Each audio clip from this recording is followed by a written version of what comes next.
Hey everyone, welcome back to Engelbart Gaming. It's time for another 11 Facts video. This time I'll be talking about the Sega Dreamcast, Sega's final major entry into the game console arena. At least as of this recording. Who knows if they'll try again in the future after the current industry collapses in on itself. You may think that this well-regarded system sold better than most of Sega's other systems. If you think that, well, you're wrong! So sit back, relax, and prepare to be facted. Let's get on with it. Sega's final system was almost powered by a 3DFX Voodoo 3 variant. The Sega Dreamcast that we all know and love was created by Sega of Japan and used a Power VR2 GPU developed by Videologic. This system had gone under the codename of Project Doral during its development. And while the Power VR2 seemed like, I don't want to say an odd choice, but maybe the less likely choice at the time, it was still pretty powerful for when it came out.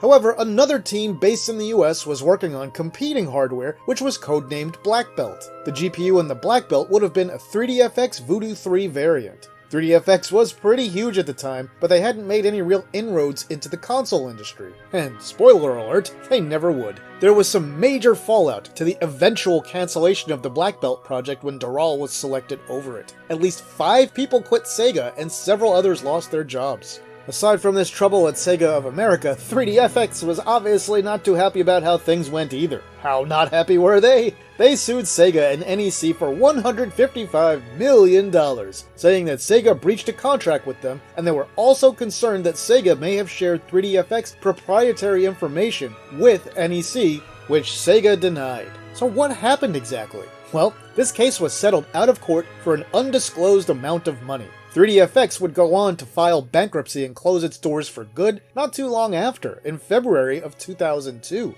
And if you're wondering what might have been, word is that the Black Belt would have been noticeably less powerful than the final Dreamcast hardware Sega went with instead. Supposedly, the entire Black Belt architecture was used in Konami's Viper arcade board, which powered a bunch of games that most of you have probably never heard of, but here's a look at a few of them, courtesy of VG Esoterica.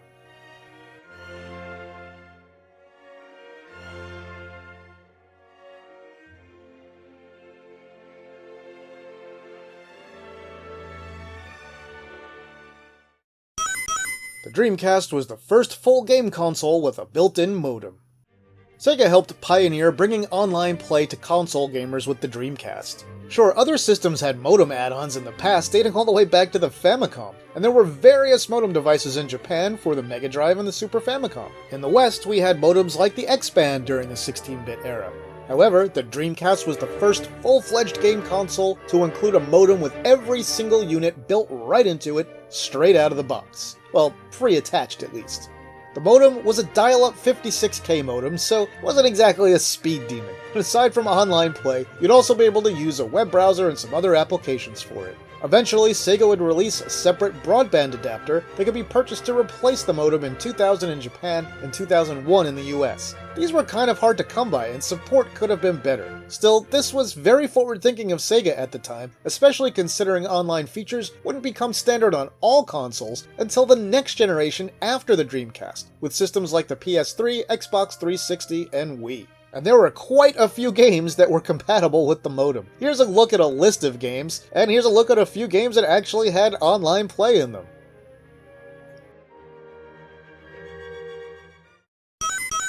The budgets for Shenmue and Shenmue 2 were ridiculous.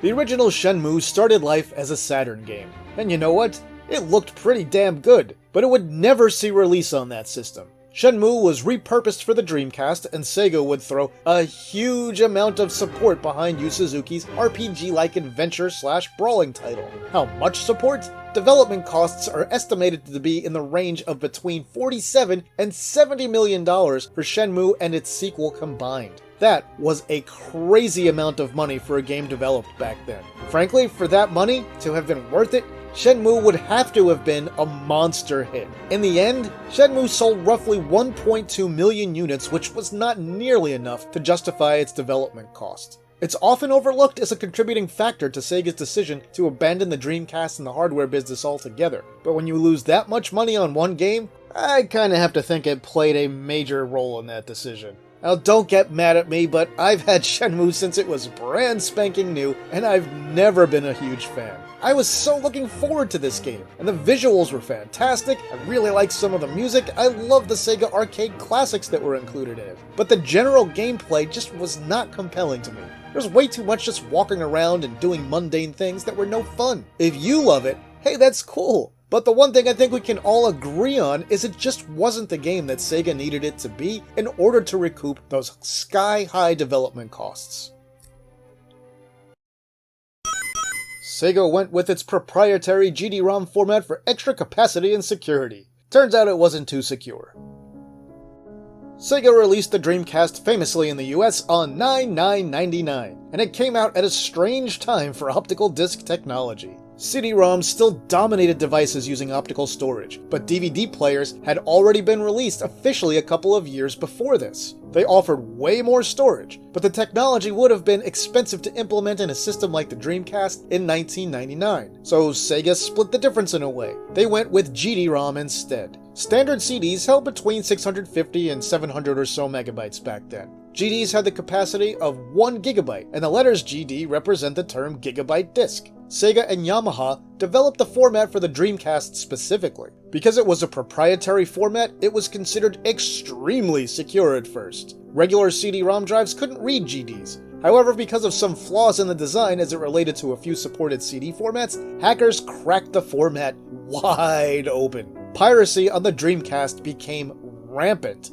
At first, hacking group Utopia released a special boot disk ISO that could be burned to a standard CDR. You would insert that disk, let it boot the system, and then insert a pirated or backed up disk afterward. Eventually, hackers were able to create images of Dreamcast games that booted on their own without the need of the Utopia boot disk. Pirated games on the Dreamcast during this era were often not perfect one-to-one copies of the original retail releases, by the way. They often had FMV segments that were either reduced in quality or removed altogether. And sometimes these pirated games removed Red Book audio so the games would have no music. Some crashed at certain points, sometimes they would be put together in such a way they would stress the laser of the GD-ROM because the data was all at the center of the disk. People came up with some ideas to combat that one, mainly filling the first sections of the disk with junk data, so all the real data was on the outer edge.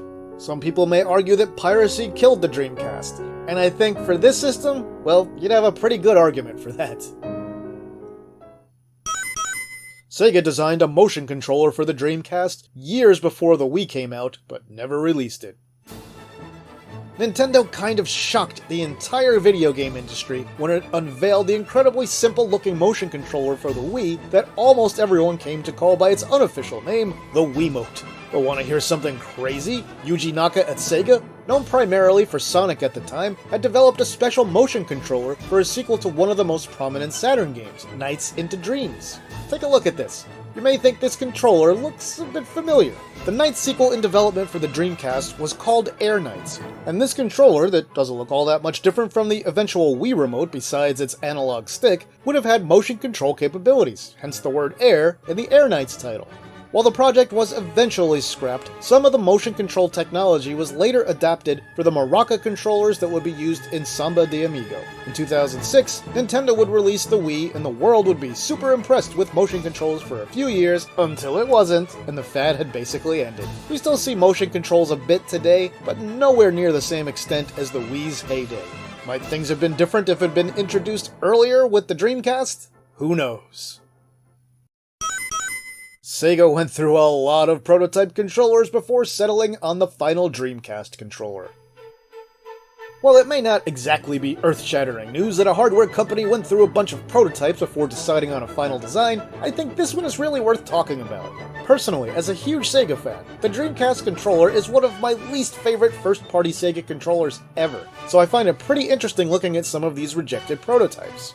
While many of the basics are the same, namely one analog stick in the upper left of the controller, with a cross-style D-pad just under it, inset to the right a little bit, there were a variety of shape and button configurations, including several 6-face button layouts that mirrored the Saturn controllers and the Sega Genesis 6 button pad with 2 rows of 3 buttons. I think this one in particular would have been a better choice than the official controller we ended up with myself.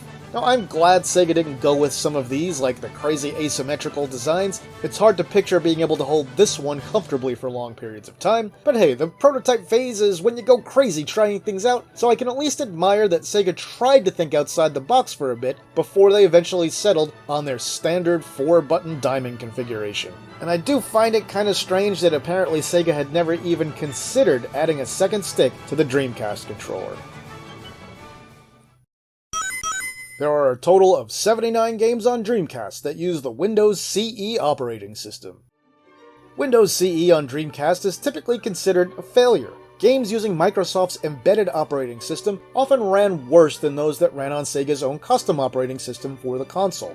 Sega Rally 2's janky, inconsistent frame rate is often the poster child for this view. Still, over the system's short lifespan, nearly 80 games were made that ran under Windows CE on the platform. I'm scrolling down the complete list of them right now.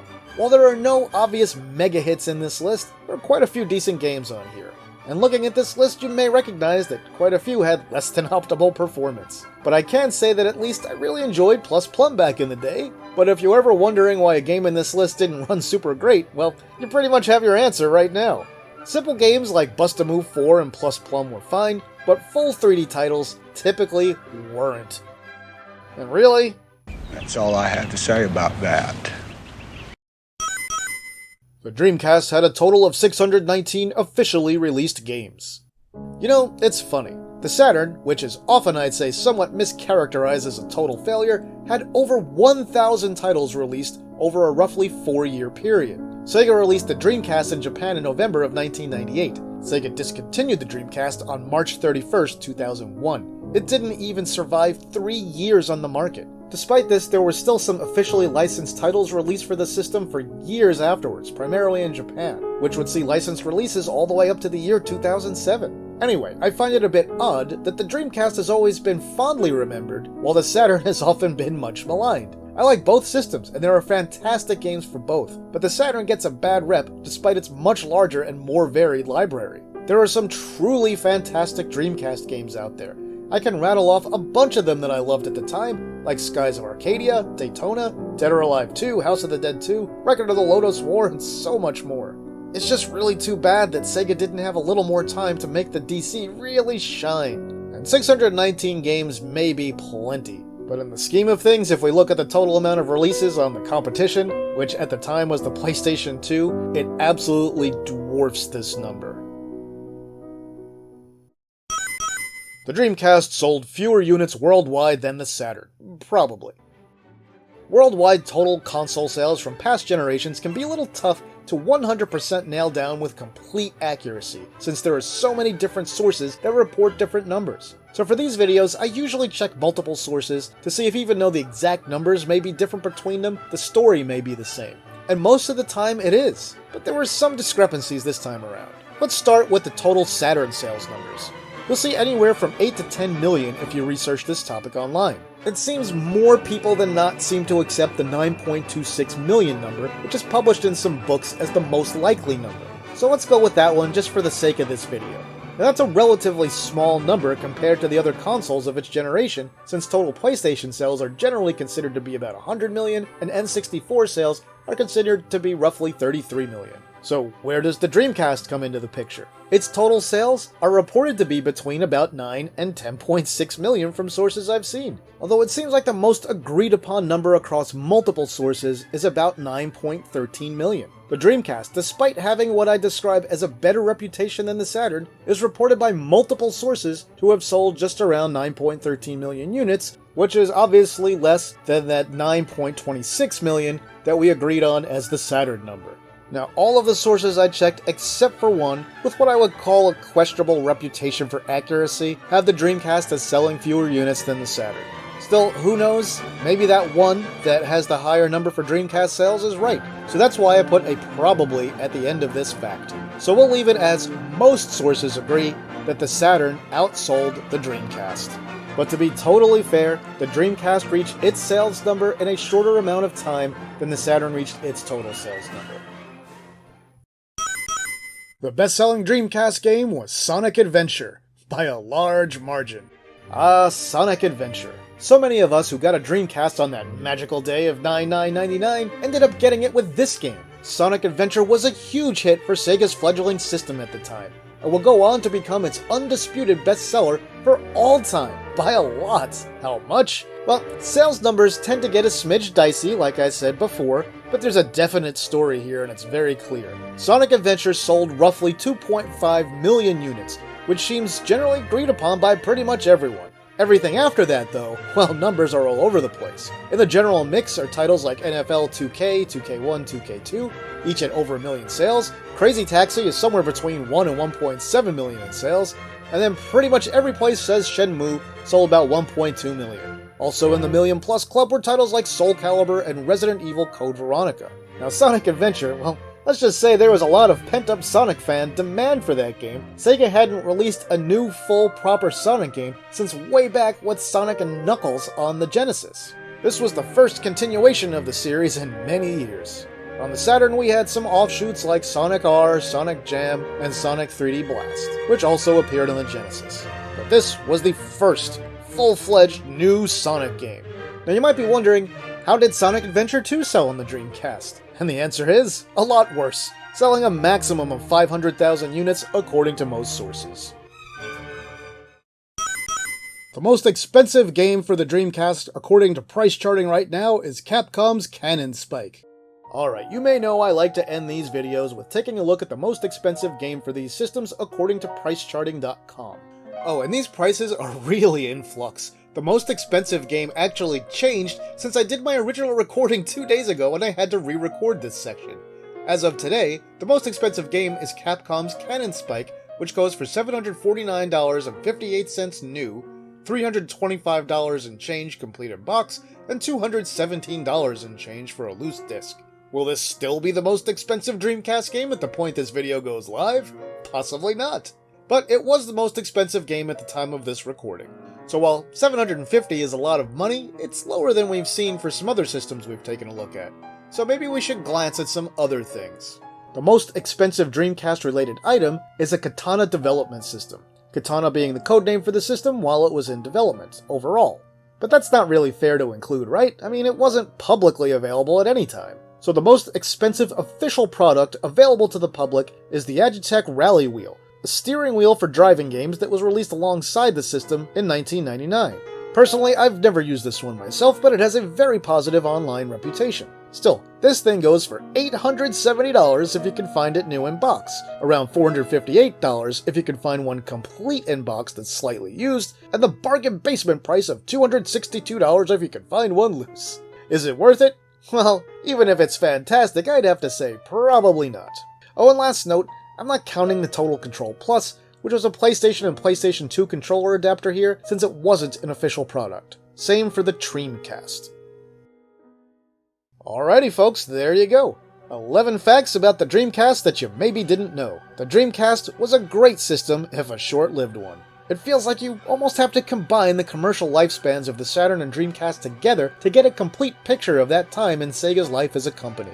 As far as technology goes, the Dreamcast really kicked off the next generation of gaming in 1999. Graphically, it blew away every console from the era before, which was led by the Saturn, PlayStation, and N64. It more than held its own against the PlayStation 2, especially with games that often ran in higher resolution and looked cleaner than their interlaced PlayStation 2 counterparts. I could go on and on about the Sega of the early 2000s, but I'll stop here and spare you my bloviating. Alrighty, it's your turn. What did you think of the Dreamcast? Were any of these facts discussed here today new to you? Had you heard them all before? Are there other weird facts about the system you think I should have covered here? Tell me all about it in the comments. That'll do it for this video, my retro gaming friends. If you enjoyed it, please like it and share it online somewhere. If you haven't yet, please subscribe to the channel and hit the notification bell so you'll never miss any of my videos. If you want to contribute to the work I do here, you can do that on Patreon or Ko-fi, or right here on YouTube through channel memberships and stuff like Super Thanks. With that, I'll say thanks for watching, and see me later.